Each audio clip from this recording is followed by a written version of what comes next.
we borrow our own currency in the first place?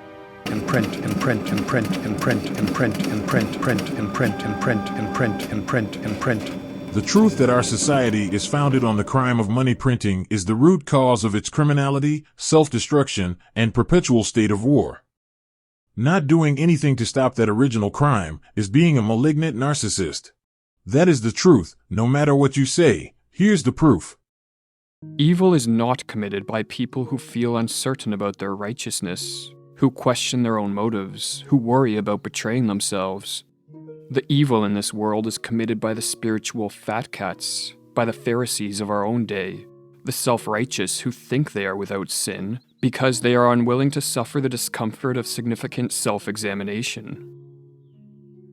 Most politicians proclaim themselves to be exemplars of virtue, but many of them compulsively lie, engage in corruption, censor and demonize those who disagree with them, and enact policies that destroy society.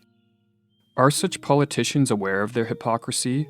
Do they truly believe in the morally righteous self-image they try to portray?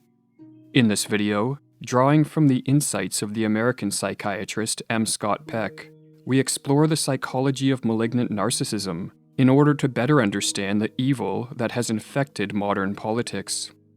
M. Scott Peck defines evil as that force, residing either inside or outside of human beings, that seeks to kill life or liveliness, or as he continues, evil is live spelt backward. Evil is in opposition to life. Specifically, it has to do with unnecessary killing, killing that is not required for biological survival. Evil is also that which kills spirit. There are various essential attributes of life, particularly human life, such as sentience, mobility, awareness, growth, autonomy, will.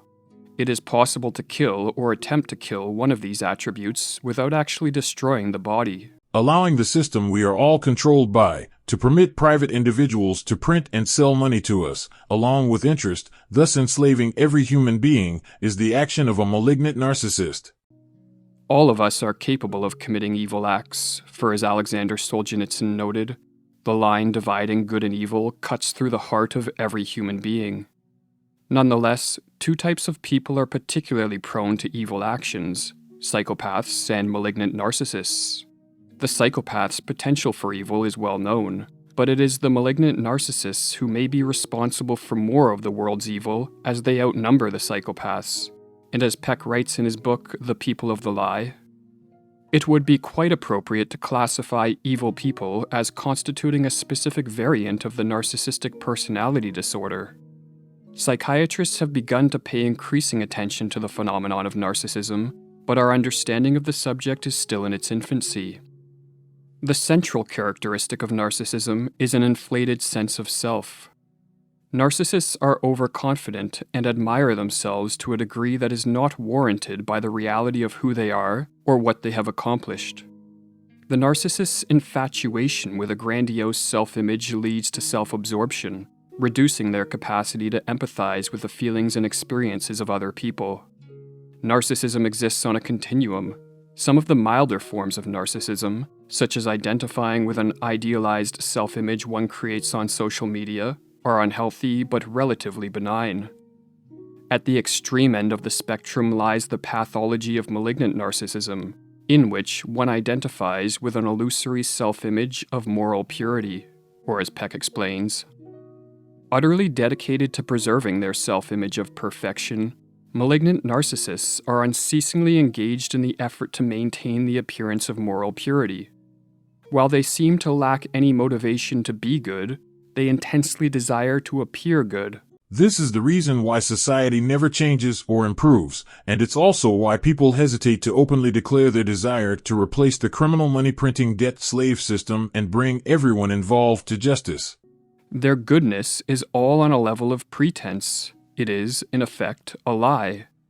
This is why they are the people of the lie. Malignant narcissism is a defensive phenomenon that is rooted in a deep fear of being inferior or inadequate, particularly in matters of morality. Due to childhood trauma, growing up with hypercritical or narcissistic parents, or for other reasons of upbringing, socialization, or genetics, The malignant narcissist cannot acknowledge that, like everyone else, they make mistakes, behave immorally, and possess a potential for evil that is rooted in human nature. Or as Peck writes, what is the cause of this arrogant self-image of perfection, this particularly malignant type of narcissism? Basically, it is fear. Malignant narcissists are continually frightened that they will come face to face with their own evil.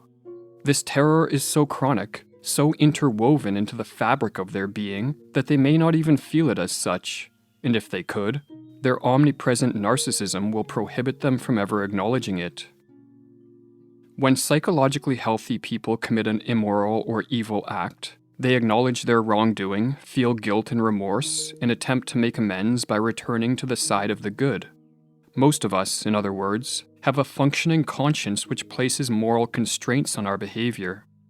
The conscience of the malignant narcissist, in contrast, is forced into a state of dormancy by continual acts of self-deception.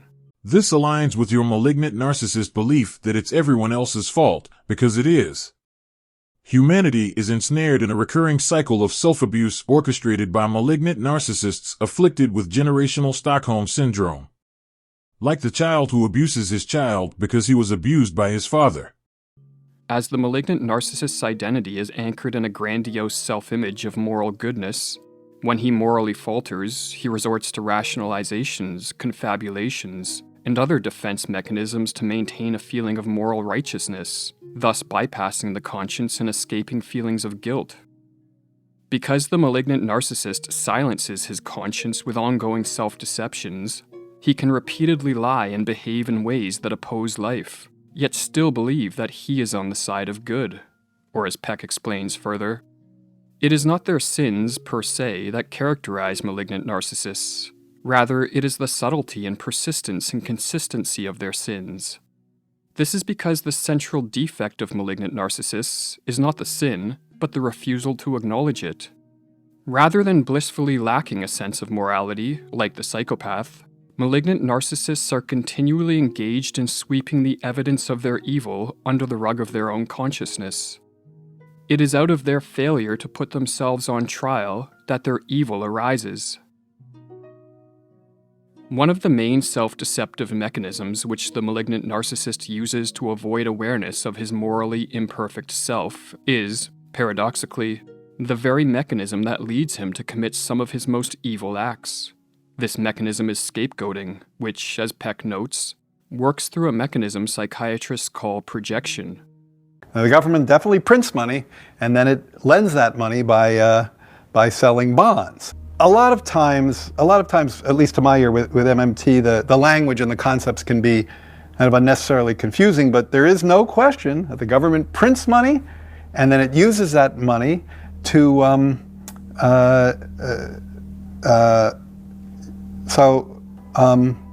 yeah, I guess I can't really talk, I don't get it. I don't know what they're talking about, like, because it's like, the government clearly prints money, it does it all the time, and it clearly borrows.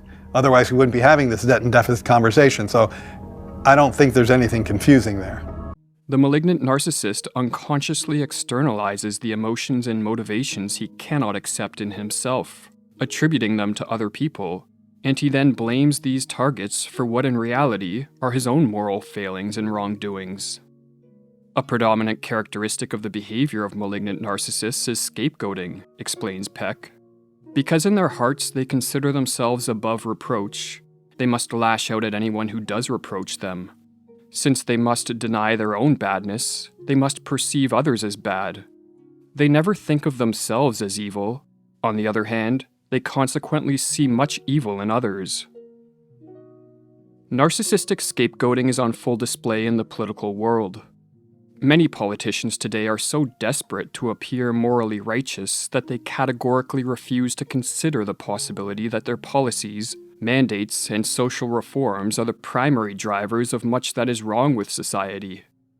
When presented with evidence of their catastrophic failures, or when other people challenge their morally flawless self-image, political malignant narcissists double down on their policies and heap the blame for society's problems upon their favored scapegoats, be it other nations, political opponents, or individuals who merely happen to hold differing political views, or as Peck explains, strangely enough, malignant narcissists are often destructive because they are attempting to destroy evil.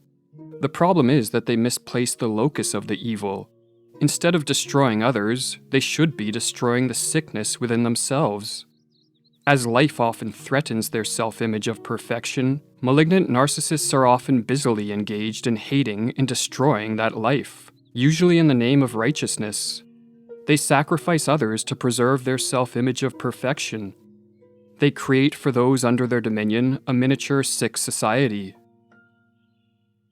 In observing the sick state of society, we may be tempted to impose the diagnosis of malignant narcissism on any politician we disapprove of.